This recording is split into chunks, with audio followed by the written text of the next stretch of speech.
Welcome to Extreme Earth Docs. What you're looking at on this map isn't just a body of water. It's a massive geological time bomb tearing two continents apart. Not a single permanent river flows into it. Its waters are so blisteringly hot and salty that neighboring desert megacities are forced to industrially boil and desalinate it just to survive. Even wilder, in a few million years, this very sea will expand into a brand new ocean, fundamentally redrawing the world map. So, how does a body of water that controls 12% of global trade through a single bottleneck survive on the edge of complete extremity? From sunken wartime relics to heat-resistant mutant supercorals, here are the most mind-bending facts you never knew about the Red Sea. The Red Sea isn't a finished body of water, it's an active geological project. The African and Arabian tectonic plates are pulling apart at roughly half an inch every single year. Magma rises from the mantle to fill the void, creating new oceanic crust.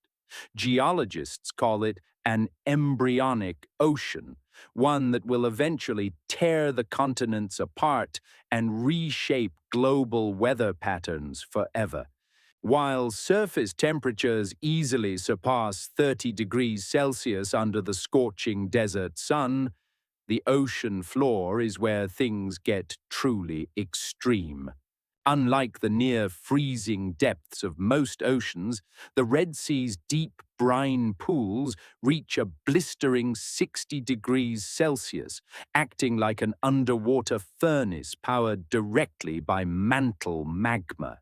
As rising ocean temperatures trigger catastrophic coral bleaching worldwide, the northern Red Sea tells a completely different story. Through millennia of intense natural selection, its reefs evolved an astonishing heat tolerance. These mutant corals can survive severe marine heat waves unscathed, and scientists are now studying their DNA to help resurrect dying reefs across the globe. Swimming here feels unlike anywhere else on Earth. Extreme evaporation rates, near zero rainfall, and zero inflowing rivers make the Red Sea one of the saltiest open bodies of water on the planet, with salinity levels averaging 40 parts per thousand.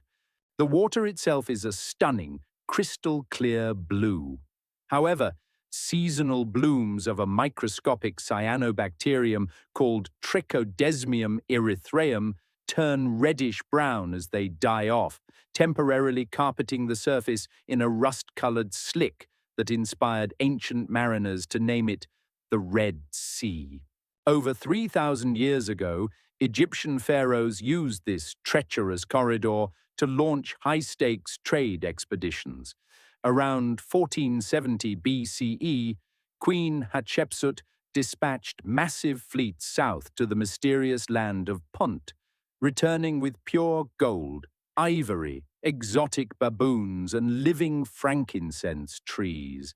Resting on the seabed near the Sinai Peninsula lies the SS Thistlegorm, a British merchant ship bombed by German aircraft in 1941. Rediscovered by Jacques Cousteau, it remains a legendary underwater museum frozen in time, packed with Bedford military trucks, classic motorcycles, munitions, and intact steam locomotives. Until the Suez Canal was carved through 120 miles of Egyptian desert in 1869, ships traveling from Europe to Asia had to circumnavigate the entire African continent.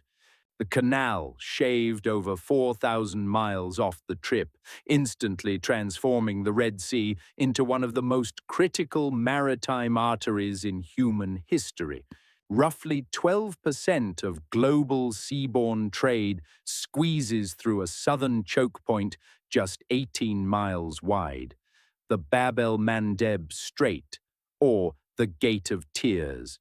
Because there are no viable alternative shortcuts, any disruption here sends immediate multi-billion-dollar shockwaves through the global economy.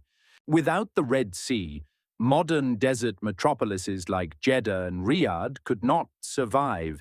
With zero permanent freshwater rivers nearby, massive industrial desalination plants along the coast work around the clock, boiling and purifying salt water into millions of gallons of daily tap water. Along the Red Sea's northern coastline, hundreds of billions of dollars were pledged to build NEOM and its centerpiece, the Line, a 100-mile mirrored linear city designed to run entirely on zero-carbon wind, solar, and marine energy.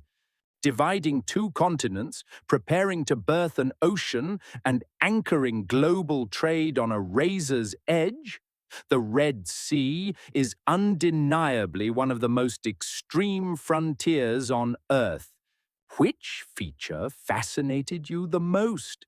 The heat-proof supercorals, or the sheer engineering behind turning this salty sea into drinking water? Drop your thoughts in the comments below. For more deep dives into the planet's most extreme geography, hit that like button, subscribe to Extreme Earth Docs, and turn on notifications so you never miss a discovery. See you in the next expedition.